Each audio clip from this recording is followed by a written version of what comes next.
viu? E por que ele está usando o foro privilegiado para se proteger das investigações? Ó, só vai vir porrada aí. Pensei que isso era coisa de vagabundo. Além disso, por que articularam contra a CPI da Lava Toga? Vocês têm medo dos canalhas do STF agora? Ele articulou contra a CPI da Lava Toga. Outra coisa, se alguém for me processar, cara, eu não escolho onde é que vai me processar. Só que o fato de eu ser deputado federal, vão me processar no STF. Simples assim. Que se processar em qualquer outro tribunal, vai ser um processo inválido. Para mudar isso daí, tem que mudar a Constituição, cara. Goste ou não, né? Tá aí o Daniel Silveira para prova. Se perguntar pro Daniel Silveira, você prefere ser processado na STF ou na Justiça Comum de primeira instância? Comum? Ele vai falar comum de primeira instância. Eu também. Entendi. A não ser que seja o Lula. Mas ele fez outras perguntas aí. Pô, relatório da BIM. Cara, todo presidente é abastecido de informações da PF e da BIM. Por exemplo, o Trump. Toda segunda-feira ele tinha reunião com a diretora da CIA, que passava para ele um panorama do cenário. O cara tem que ser abastecido com informação, não tem nada de legal nisso. Mas informação sobre o filho dele? E quando é que tem? Cadê o relatório da BIM?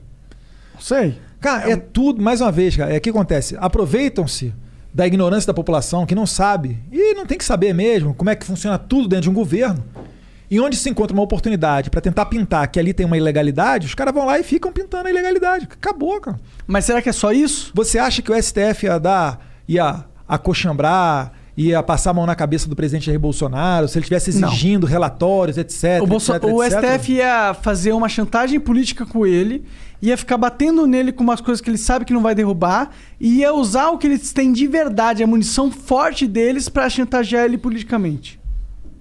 Caralho. Eu assisti House of Cards, cara. Eu tava assistindo o Designated Survivor, parei no meio. Que mas que é é? um de um político também. Chega à presidência dos Estados Unidos. Eu acho que a parada é assim, mano. Será que eu tô maluco? Cara, o Jair Bolsonaro continua colocando adiante as pautas dele. Eu não tô falando de Jair Bolsonaro necessariamente, tô falando de política. Cara, o jogo do poder ele é bruto, Ele é cara. bruto. Agora, Por isso que eu não quero essa porra. Eu ia aparecer. Eu aqui, na minha posição, se eu falar alguma coisa, eu tenho que poder provar. Senão eu serei leviano, seria até objeto de processo. Claro. Então, por exemplo, porra, teve alguma articulação disso ou daquilo? Não, apresenta as provas aí, cara. Articulação contra a CPI da Lava Toga. Caralho. Pô, será que o Flávio Bolsonaro é tão poderoso assim? Ele falou, não quero, e ele manda no Senado? Não sei, quando o cara vira filho do presidente, os caras... puta. Eu dei a percepção que ele vira poderoso. Pô, o filho do presidente não livrou o Daniel Silveira da cadeia. Daniel Silveira é segundo escalão, foda-se. Cadê o Flávio? Mas o a Flávio liberdade... está lá em Brasília? Hoje é segunda-feira. Deve estar em Brasília, deve estar em Brasília. Então, vamos... Já que a gente tá conversando contigo aqui, eu vou pedir pra tu desenrolar com ele, pra ele não vir aqui também, pô. Vamos trocar ideia com ele, tirar esses panos aí, limpo aí, caralho. Fazer o convite, vambora. Demorou, então. O Daniel Silveira? Não, o Daniel tá preso, porra. Mas se ele quiser vir aí falar. Pede pra Alexandre de Moraes lá pra ter uma condicional. Se o Alexandre quiser vir aí falar, duvido. Mas pode Tá convidando o Alexandre de Moraes, ó. Por que não? A gente convida todo mundo, cara. Até o Felipe Neto, se quiser vir aí, pode conversar acho com que ele. mês que vem vem o... ídolo. Mês que vem o Haddad também, pô. Pode chamar. E essa aqui não tá escrito não, eu que vou te perguntar. E o lance lá do... Ficou puto com o Nando Moura, cara? Cara, o Nando Moura é o seguinte, eu não entendi como é que ele virou a chave tão rápido de uma hora pra outra, né? Não sei dizer o que aconteceu com ele. A gente foi chamar ele pro CIPEC, mas de fato eu desconvidei porque a galera ia vaiar ele, ia ser um surto de loucura, ele ia mandar a galera ir pra aquele lugar, sei lá. Porque ele falou que Aí ele eu falei, não, cara, ele começou a sentar porrada de uma maneira assim, totalmente bizarra. Será que não dá pro cara entender um pouquinho de como é que é você sentar na cadeira presidencial e ter a visão de governo? Assim, o nosso objetivo tá lá. A gente vai continuar lutando para aqueles objetivos. Jair Bolsonaro, 20, 30 anos dentro do Congresso Nacional, todo mundo sabe o que ele quer. Agora, não é que sentou na cadeira de presidente, o cara consegue fazer o que ele quer, cara. Eu todo concordo. mundo vendo isso, é verdade. E pro bem e pro mal. Mas ele poderia decidir quem é o Procurador-Geral da República e era uma canetada, porque tem que ser sabatinado pelo Senado Federal. Quase tudo, se chama a teoria dos freios e contrapesos, né? Que a Constituição é feita dessa maneira, um poder controlando o outro. O presidente pode sugerir projetos de lei. Se a Câmara aprovar projetos de lei, ela tem que submeter a sanção ou veto do presidente. E um vai controlando o outro. O único que não tem um controle é o judiciário, que realmente o que ele decidiu está decidido. Porque né? ele é o intérprete supremo da lei. E aí é o que até o senador Rui Barbosa dizia, né? A pior ditadura que existe é a do judiciário, porque as suas decisões não têm a quem recorrer. Mas o nosso sistema é cheio de freios e contrapesos. Toda hora tem um projeto de lei dentro do Congresso Nacional ou uma medida do presidente que o PDT ou Rede pedem ao Judiciário para anular. E outra coisa, quem entra no Judiciário é sabatinado pelo Senado Federal. Então, é tudo ali. Eles são harmônicos e independentes entre si. Mas, na prática, é uma relação que não é tão harmoniosa, mas que existe. O PGR é só o presidente canetar? Não, ele pode canetar um cara que vai ser... chegar lá no Senado e ser contrário. E aí? Eu entendo, mas existe... acho que... sendo advogado do diabo aqui um pouquinho. A gente tá jogando o jogo de acordo com as suas regras. Se a gente pisar fora das regras, é ditadura. Vocês querem ditadura? Eu não quero. Não. Mas, sendo advogado do diabo, eu acho que o argumento do Nando Moura é o seguinte: você tem um navio à vela, e aí o vento tá soprando, tá ligado? A forma com que você posiciona a vela diz muito sobre o seu navio, em que direção você quer ir. O argumento do Nando Moura, na minha visão, é... no momento que o Bolsonaro colocou o Aras, a vela se moveu para uma direção que não era uma direção que a gente queria ver. A vela se moveu. Eu não queria ver o Aras. Eu queria... O Aras é um insider. Ele é um cara dentro do jogo de poder. Ele é um cara que tá no ciclo da parada. Ele não é um cara que chegou ali para mudar o negócio. É um cara que chegou ali para mantegar a parada. Não seja tão imediatista. A gente tem décadas de esquerda. Você acha que o Aras manda na PGR? Não. Você acha que todos os procuradores do Ministério Público se submetem ao Aras? Claro que não, cara. Você acha que todos os servidores públicos federais se submetem ao Jair Bolsonaro? Várias vezes nós somos sabotados, chamado Deep State, no cara de quarto, quinto, sexto escalão, que recebe uma ordem, ainda que seja ministerial, o cara senta em cima daquilo e não faz, cara. E aí a coisa não sai. O decreto não sai, o licenciamento ambiental não sai. O argumento é, o Aras era a manteiga que a gente precisava para conseguir fazer com que o sistema projetasse resultados que eram favoráveis a nós. O Aras, calma aí, repete de novo? O Aras era uma peça-chave da parada, porque ele era um cara que poderia facilitar dentro do sistema pelo qual vocês assumiram como presidente, ele poderia facilitar ganhos de políticas que vocês almejavam. Pô, calma aí, você tá falando pra gente usar a PGR pra ter ganho político? Não, cara, pior que eu não sou tão... Cara, imagina eu falando isso, cara. Entendi. É que eu sou burro, mano, não pensei nessa...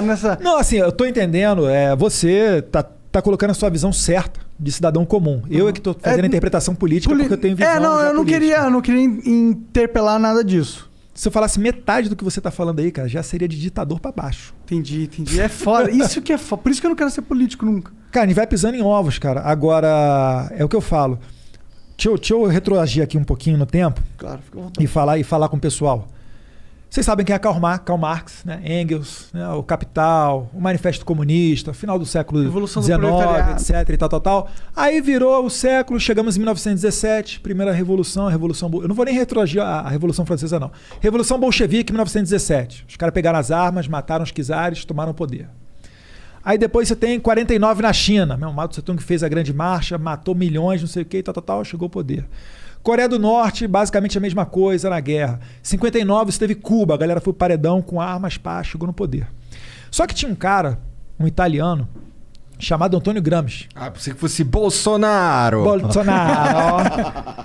O que esse cara falava, né? Ele era do Partido Comunista Italiano, ele foi preso nos anos 30 pelo regime do Mussolini, e ele começou a escrever vários cadernos enquanto preso, que depois ficaram conhecidos como os cadernos do cárcere.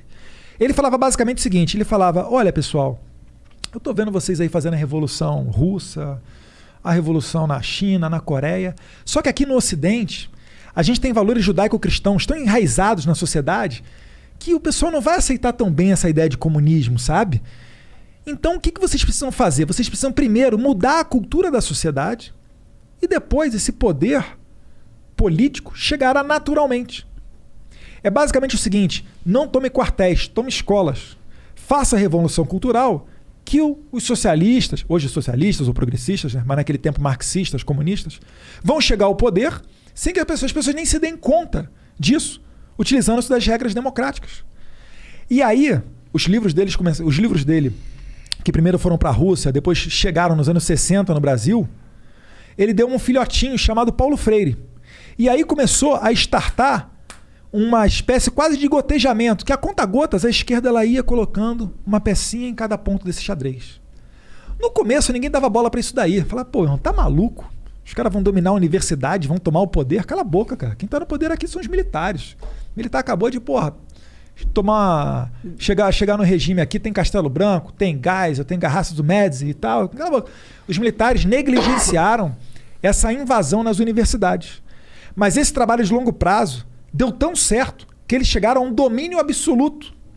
Tal qual é o desafio. Qual foi a última monografia em universidades federais que mete o pau no comunismo? Não tem. Tem um pessoal aí até da Bahia, da Paraíba, acho que é a Ordem dos Conservadores, que está fazendo esse estudo para levantar nas universidades federais que não tem, ou é uma exceção muito fora da curva, teses, TCCs, né, conclusão de curso, monografia, metendo o pau no comunismo.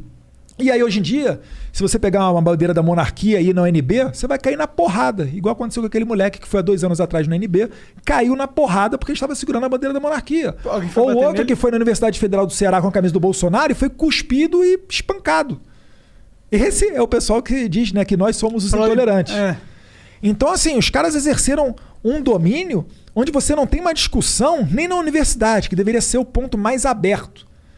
Por concepção, né, deveria ser o local onde todas as ideias são confrontadas e aquela ideia que consegue superar as críticas resta como válida e todas as outras são afastadas. Mas não. Hoje em dia a democracia na universidade, se você é menchevique ou bolchevique, se você é socialista ou progressista, ou seja, só vertente de esquerda. E na universidade você forma a intelectualidade e a academia dos próximos 10, 20 anos. Esses caras estão décadas na nossa frente. A direita hoje está conversando para debater qual ideia que deve prevalecer. Será que é a ideia do Estado mínimo? Será que é a ideia anarcocapitalista? Será que é uma ideia de um Estado mais ou menos?